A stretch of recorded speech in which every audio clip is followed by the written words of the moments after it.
Hey, what's up everyone? Hooking in with Nate here, and today I'm going to teach you guys how to tie a Mayfly pattern. Hopefully I'll focus in right there.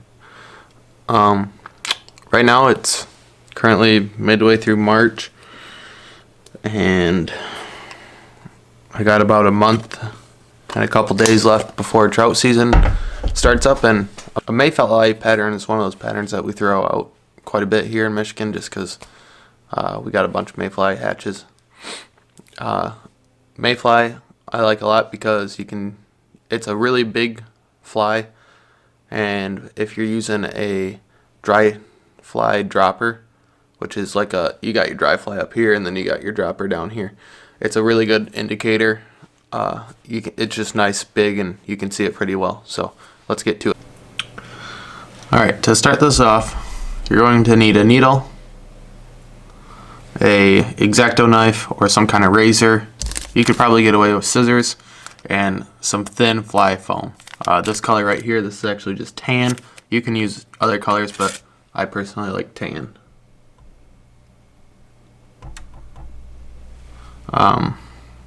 And you're also going to need some thread and some kind of tail material.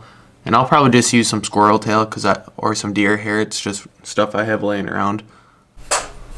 Alright, so the first step of this fly, what you're going to want to do is cut a thin strip of this fly foam.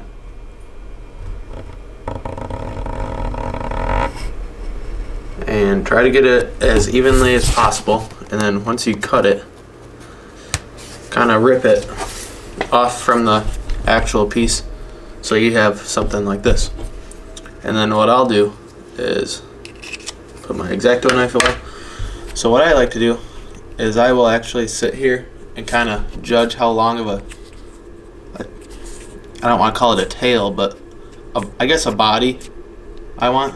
And to me this looks like it would be just about right. So I'm going to snip it off. And save this other half that you end up snipping off for later. So right now I'm left with something like this. That's all it is. Now, what I like to do is I have that crease in there from when I bent it. You can't really see it in the camera angle, but I'll actually kind of take my scissors and I'll snip a little bit away from it. In the middle, because this tail or body piece is actually thinner towards the end of it. So if you cut a little away, it kind of gives it a little more realistic look to it. And you want to do it on both sides. I'll show you what I mean here in a second.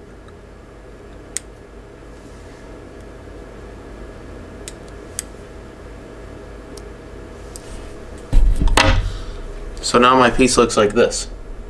As you can see, I have a thicker material right here and a little bit skinnier material right there in the middle.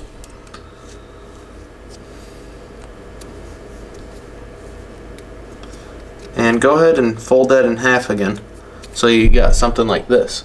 And just kind of clean it up a little bit, make it so it's a little more even.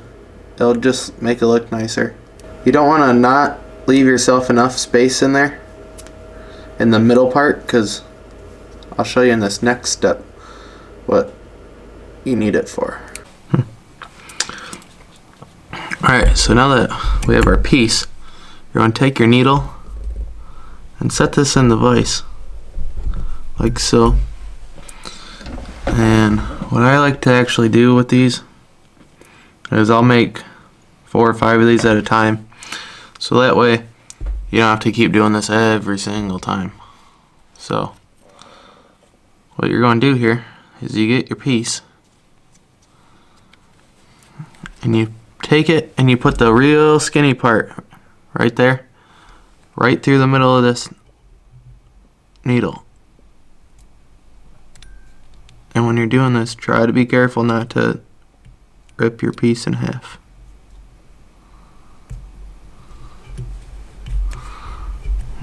got it. So, oh, it looks like it's going to break on me. Hopefully I can get this without it breaking. So what I'll do is I'm going to even this up right here. Just like that. Once you get your piece on there, take your thread and make a tight little loop in the back. Just like so. Trim off this extra. Take your squirrel tail or deer hair, whatever you're going to use. Well, we'll use some deer hair. Let's see here. Just a couple of loose pieces should do the trick for me.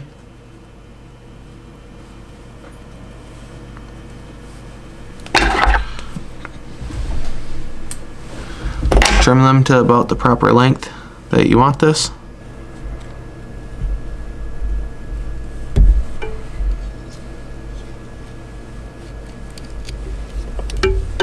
And just do two, one loose and then one tight wrap, and then kind of pull down a little bit.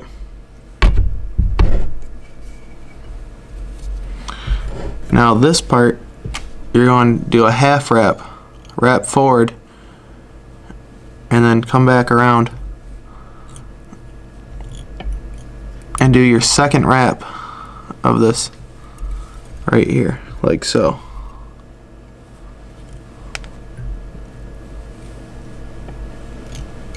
One, two, and then a half wrap.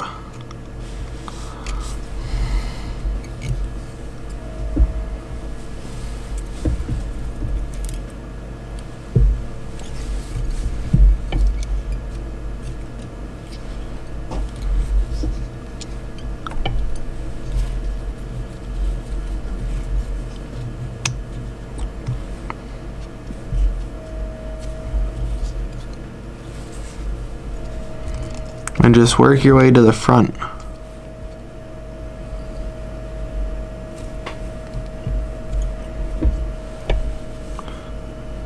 And if you don't like your spacing of the I don't even know what those are called, but if you don't like the spacing on your wraps, I guess we'll just call them for now, you can always undo it and go back in and fix it up.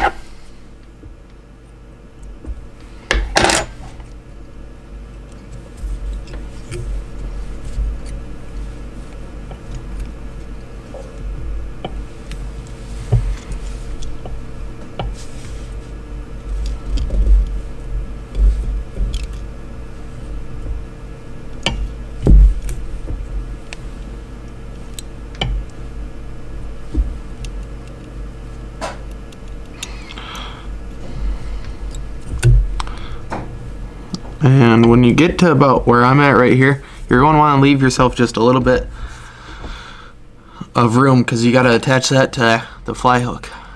So I'll actually do a whip finish on this last one. And just 2 or 3 times around. And then when you're trimming this, actually leave yourself an inch or 2 of thread. So I got one of these done. Now this is the tricky part, and you just pull this off the needle kind of gently and nice so you don't rip anything out, and you're left with this just like that. Set that off to the side.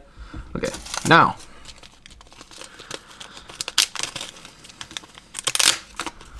today I'm going to use a size 12 hook.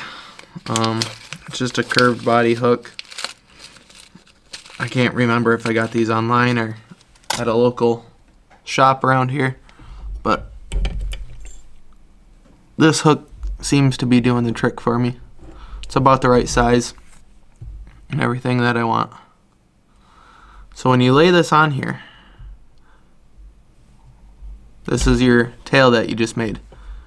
I want it right where the bend of that hook starts. So I just wanted to make sure that everything was going to fit up right. Make sure I didn't have to trim anything off. So just start by tying and getting your thread back to the bend of the hook. Pick up your piece of foam, and when you're doing it, you'll just slightly give it a good wrapping. And when you do this, make sure that that's straight up and down. That is very important. Okay, so I kind of like that right there. Now, the cool thing about this is that these Mayflies, you can actually adjust the arc on their tail so that it sticks up more, because sometimes you'll notice the Mayflies, even like the real Mayflies, their tail will kind of curl like that. So I kind of like that, up like that right there. Take your thread and then just make sure you tie it in so that it's nice and secure, so that it won't slip on you. Now you can snip off the end piece. Get this all fixed up so it looks good. Make sure you twist it so it's where you want it, and then just really crank down on that. Make sure that ain't going nowhere. Cool. Next comes your body, which is pretty generic body on these guys. I'm just using some super fine waterproof dry fly dubbing.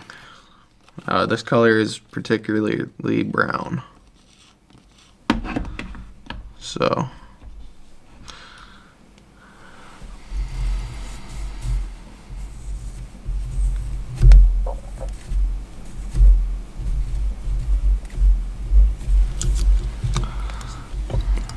and just wrap that up on your fly to about so.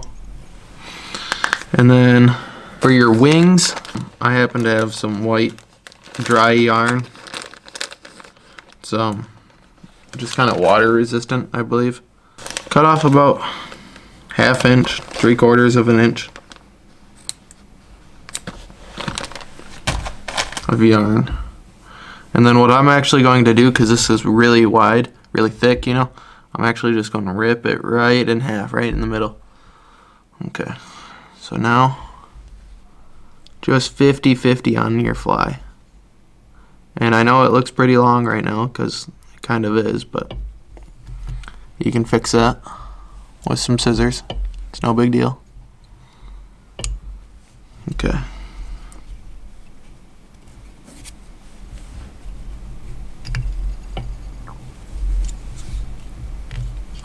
Do some cross wrapping, just make sure it's on there. And then I'll pull these up like so and wrap them so that they stick straight up in the air. Try not to trap any fibers below.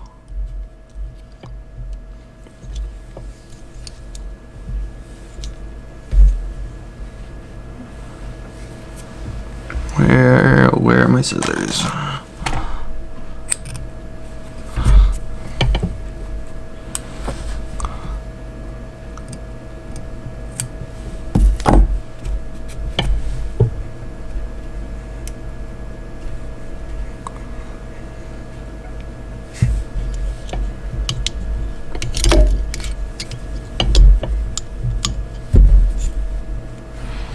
And then what I like to do is just kind of space these out a little bit.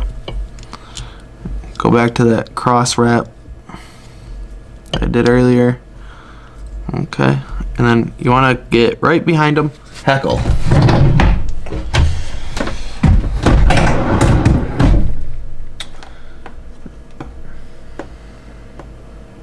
I wish I had some brown hackle. I currently don't have any, so I'll just use this piece of white and black hackle. It's not what I normally would use. I usually use brown, but this stuff will work just fine.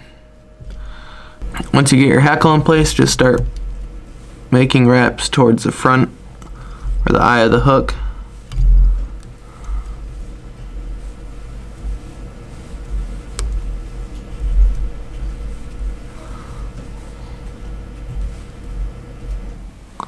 Like so.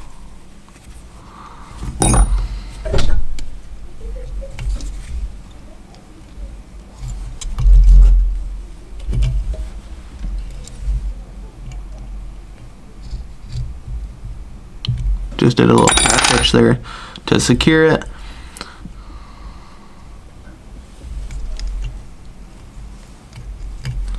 I'll wrap it around the hackle one more time, give it another wrap, and go back for another half hitch. Pluck that away. And you can whip finish, but honestly you can do a couple half hitches. And there you go. A Mayfly pattern. And as you can see that, you'll be able to see that quite well. I'm actually going to take my scissors and kind of trim this down a little bit. Just a little bit.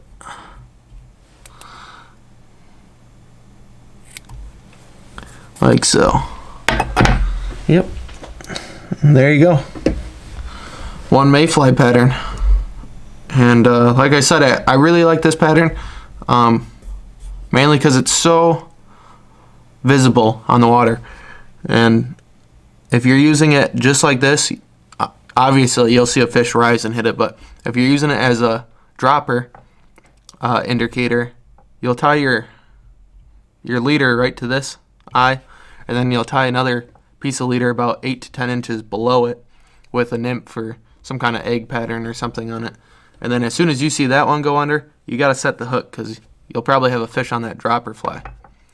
But this is just something nice, easy, and pretty simple to tie, and it's pretty effective. So hopefully you guys enjoyed this little tie-up video, and you go out there and you start tying, and you really get in tuned and get all amped up for trout season because it's right around the corner, boys. So like, subscribe, stay tuned for more action soon to come.